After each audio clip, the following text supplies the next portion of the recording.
pulsada. ¿Sí? Pero debemos recordar que la onda corta ha nacido por la emisión de manera continua, ¿no? Y de manera accidental. No ha sido un descubrimiento que se lo haya hecho, digamos, buscando un objetivo, sino que ha sido casual.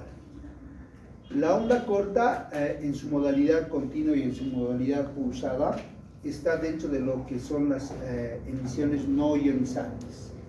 Vale decir que están por debajo del espectro infrarrojo, ¿no? Recuerden que el infrarrojo está aquí. Entonces la onda corta está por debajo, no está por encima. ¿Sí? Está por debajo del espectro infrarrojo. Incluso está por debajo del espectro visible. Si estuviese por delante del espectro visible o dentro del espectro visible, nosotros veríamos pues la emisión.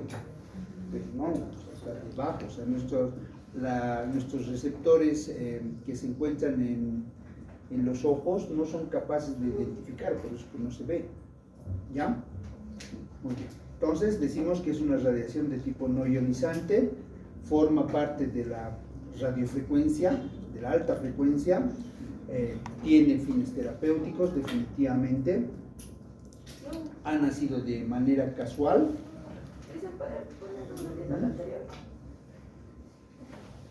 Ha nacido de manera casual.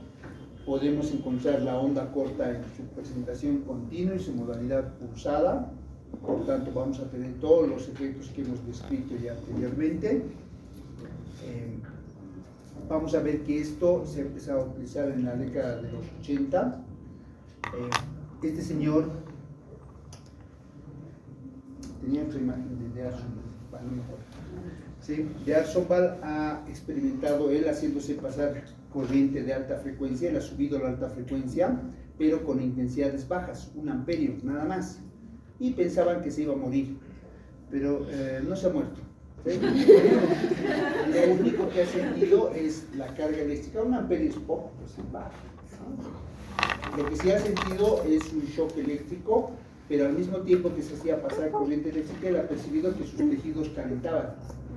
¿Sí? Y es a partir de ahí donde él ha dicho, o sea que cuando usamos alta frecuencia, los tejidos calientan. ¿Sí? Y ha empezado de ahí la diatermia. Por eso es que la onda corta ha nacido en su modalidad continua con los efectos diatérmicos. ¿Sí? Y luego este señor Arthur ha descrito y ha dicho, bueno, no es bueno calentar el tejido, le vamos a quitar el efecto térmico. Y él ha sido quien ha empezado a pausar la onda corta continua. Y ha visto que efectivamente el efecto térmico se inhibía. ¿Sí? Pero y luego después de eso él ha empezado a ver y a describir algunos efectos que había dentro de los tejidos en su modalidad pulsada. ¿Sí? Entonces, viendo esta situación, la Federación Internacional de Comunicación y su comisión respectiva, en la década de los 40 más o menos, ha empezado a clasificar y a otorgar valores para el uso médico. ¿Sí? Los valores que utiliza la onda corta, ya sea en continuo o ya sea en pulsado, es de 27.12 MHz. Y la longitud de onda va a ser de 11 metros. ¿Sí? Este es el sistema métrico. Se ha descrito 2 partes o 2 componentes fundamentales en los aparatos de onda corta. Uno, el oscilador, que es esto. Este es el oscilador. Y 2, el resonador. El oscilador corresponde a todo lo que es el aparato y el resonador corresponde al tejido del sujeto. Por tanto, vamos a tener 2 circuitos que interaccionan uno con otro. El aparato un circuito y el tejido del paciente otro circuito. Son 2 circuitos. ¿Sí? Vamos a describir eso. Venga, verdad. Entonces, cuando hablamos de onda corta en modo continuo, es esta la imagen, y en modo pulsado es esta la imagen. ¿Sí? En modo continuo vamos a tener un aporte continuo, constante de energía al tejido, que lo que va a producir es un efecto térmico que se ha descrito ya. En modo pulsado vamos a ver que existen trenes de emisión del espectro electromagnético en un segundo. Esos trenes pueden ser, ya hemos dicho, de 0, o bueno, de 1 a 1000 hercios. Lo más utilizado, 400 a 700 hercios. ¿Sí? Esos trenes pueden ser empaquetados 400 veces a 700 veces por segundo. ¿Sí? Muy bien. Esto nos va a permitir darle al tejido aporte energético en grandes cantidades. Con la terapia por onda corta en modalidad continua, chicos, no se puede dar un aporte significativo, hay que dar poquito, porque ya el tejido empieza a calentarse. ¿Ven? No nos permite dar un aporte alto. Entonces eso limita, obviamente. En la modalidad pulsada podemos dar un gran aporte energético sin ningún problema, sin generar incomodidad al paciente. ¿Ven? Bueno, esta es la imagen de la modalidad continua. Fíjense, aquí nos dice el pico de intensidad o pico de potencia va a ser 16 vatios. ¿No? De inicio, el tejido va a recibir la misma cantidad, muy poca variación. En cambio, en la modalidad pulsada, como les había mencionado, tenemos una potencia pico, que es esto, y una potencia media.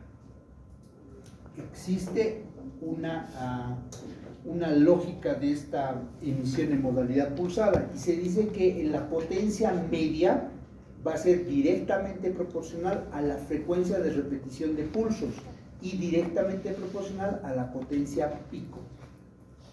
Por eso es que ustedes tienen esta fórmula. Miren, potencia media igual a duración de pulso por frecuencia de repetición de pulso por potencia pico. A mayor potencia pico, mayor potencia media. A mayor frecuencia de repetición de pulso, mayor potencia media. Y a mayor duración de pulso también va a haber mayor potencia media. ¿Sí? Todo es directamente proporcional, ¿no? Estos son los valores y las unidades de medida por si acaso. Ya saben que frecuencia de repetición, frecuencia sea cual sea, siempre va a ser hercios. La duración del pulso va a estar en microsegundos. La potencia siempre va a estar en vatios, ¿no? Que se lo puede abreviar con una W, como están viendo.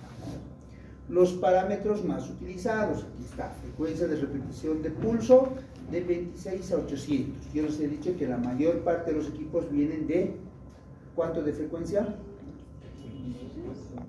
De 400 a 700 hercios.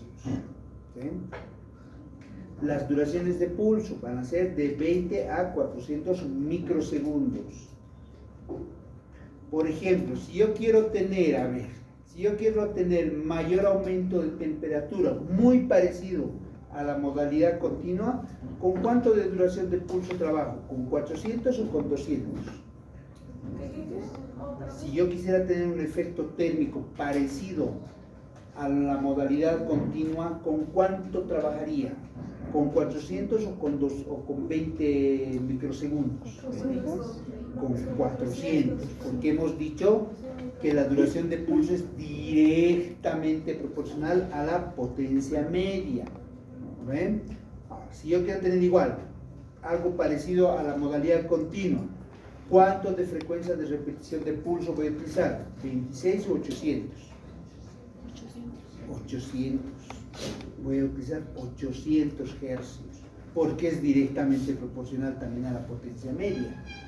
Si quisiera utilizar, tener mayores efectos térmicos, ¿cuánto de potencia pico? ¿150 o 200? Bajo esa misma lógica, ¿no? Porque todo es directamente proporcional. ¿Sí?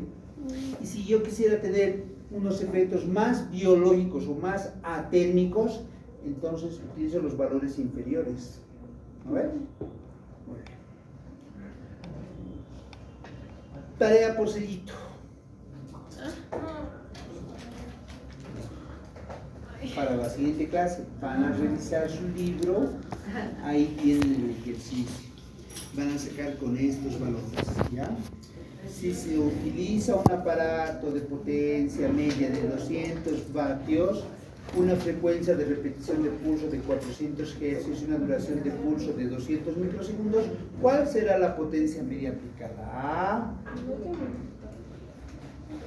Vean.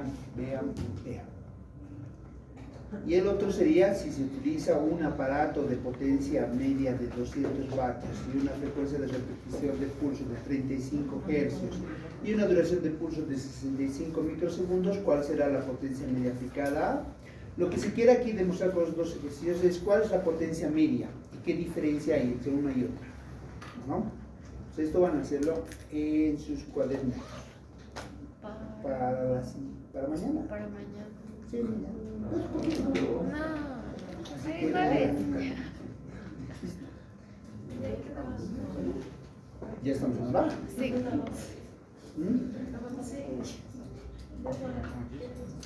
Este grafiquito lo vamos a explicar así. Sí.